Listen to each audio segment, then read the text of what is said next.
Bonjour à tous. Alors voilà, le 2 janvier, la FDA vient de bannir les cartouches de cigarettes électroniques, donc les cartouches de pod de tous les arômes, sauf l'arôme de tabac et l'arôme de menthe. Même si c'est pas vraiment de la menthe, c'est plutôt tout ce qui est fricheur. Euh, c'est mitigé parce que c'est pas non plus la décapitation directe. C'est pas la décapitation directe parce que c'est juste les cartouches qui sont concernées, les tanks ne sont pas concernés, tout ce qui est liquide ne sont pas concernés, tout ce qui est cartouche. Même si il y a quand même des trucs un peu vagues en fait sur leur définition de cartouche. Donc voilà, l'épidémie des jeunes, alors que j'ai fait plusieurs vidéos montrant que c'est de la merde. Voilà, donc c'est le secrétaire HHS, là, le Alex Hazard, là, c'est un vrai anti-vape. Hein.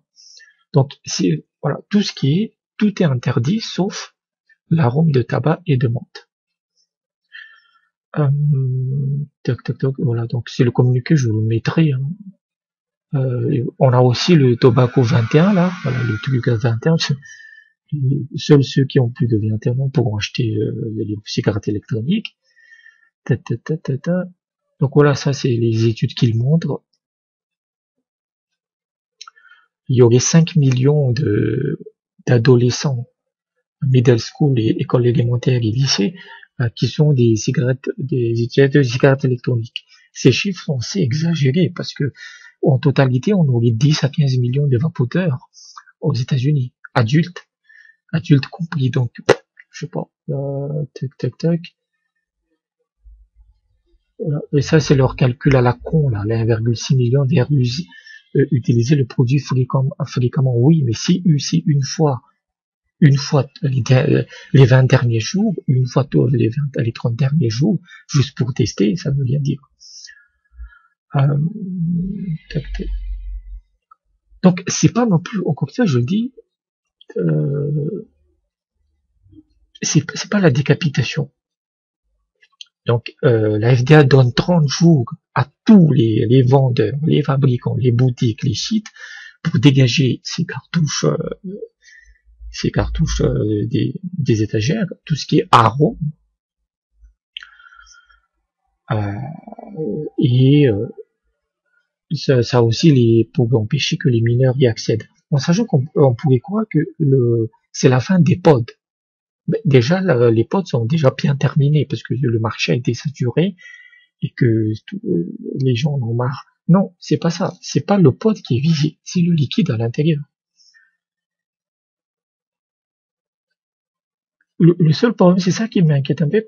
Les cartouches basées Hans Product, c'est-à-dire le truc, les cigarettes, Hans, c'est le sigle pour, je sais pas, délivrance de produits de nicotine, une merde, quoi.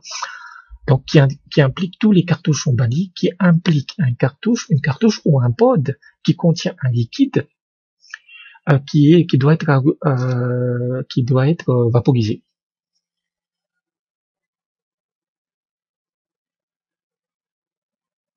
Et donc, ils incluent même les pods, mais je sais pas comment ils ont fait la définition en fait.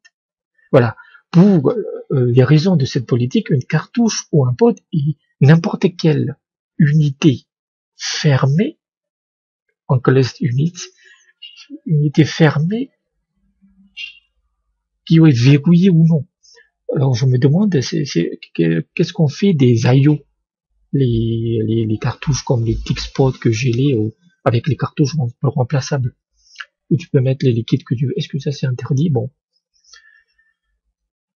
Donc après les 30 jours, la FTA va dégainer. Voilà.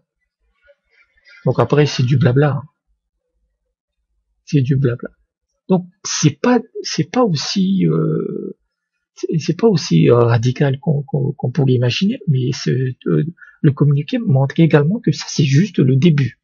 Il faut aussi que la FTA, elle le mentionne plusieurs fois dans l'article, il faut que vous vous préparez à la PMTA, que je cesse de répéter constamment. La PMTA, c'est une merde, hein, franchement. Où est-ce que c'était écrit? Il faut que je retrouve. Je retrouve. Ah, non, c'est pas ça. Il y a quelque chose qui était écrit que je devais.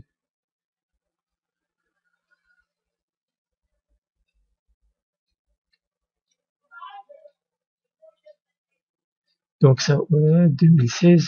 Ouais, ouais, c'est en gros c'est à partir de 2016 qu'il commence à faire ce qui va devenir la PMTA. Où est-ce que c'était écrit, putain? Il y a un truc que j'ai vu passer.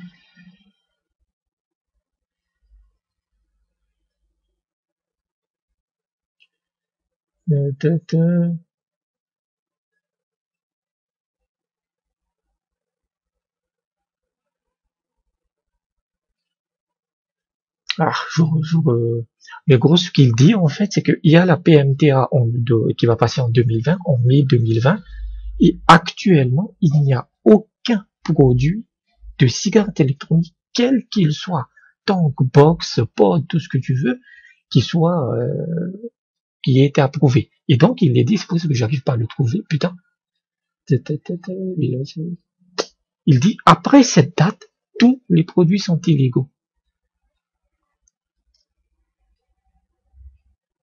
Ça, c'est vraiment de mangeance. Ils disent pourquoi on a autorisé la menthe et le tabac. Parce que, à cause des des nombres faibles d'adolescents, des jeunes cons là, qui utilisent ces cartouches. Alors, il y a, je vous mettrai deux liens. Celui-là, c'est ce Michael Seagal, qui revient dessus. Et il dit, mais les arômes n'ont jamais été la principale raison d'attirance des jeunes. Ça n'a jamais été le cas. Ça a été la nicotine. Parce que ce fils de pute de Joule a balancé du 50 mg dans ses pods. C'est ce qui a rendu accro les jeunes. C'est ça le vrai souci. Ça ne changera rien. Puisque comme c'est la nicotine qui les attire, ils vont simplement vaper du tabac. L'arôme tabac. Puisque ces cartouches ne sont pas interdits. C'est la nicotine qui les attire. C'est pas les arômes. Ça n'a jamais été le cas. Et voilà, Seagal, il est plus partisan qu'on réduise la quantité de nicotine à 25 mg, c'est-à-dire qu'on arrive à peu près au niveau européen qui est à 20 mg. Parce que c'est pas la quantité de nicotine par millilitre qui importe pour votre sevrage ou ce genre de choses. C'est la quantité totale de nicotine que vous ingérez chaque jour.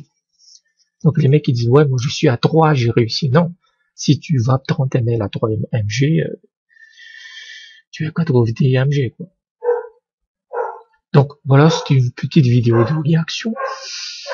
Il se prépare. Le truc c'est génial avec la FDA. Dans tout cet article, dans tout, il n'y a pas une seule fois la mention de l'huile de THC. C'est génial quoi, c'est génial. Et c'est ce que j'avais dit dans une vidéo, c'est que c'est pas dingue. Mélange les morts liés à la vape et l'addiction des jeunes pour former un seul problème. C'est de l'empoisonnement du puits, mais à un niveau démentiel. Donc c'était juste une petite réaction. Mais c'est pas, ça va pas résoudre le problème. Ça va pas résoudre le problème en fait. Donc voilà. Merci et à bientôt.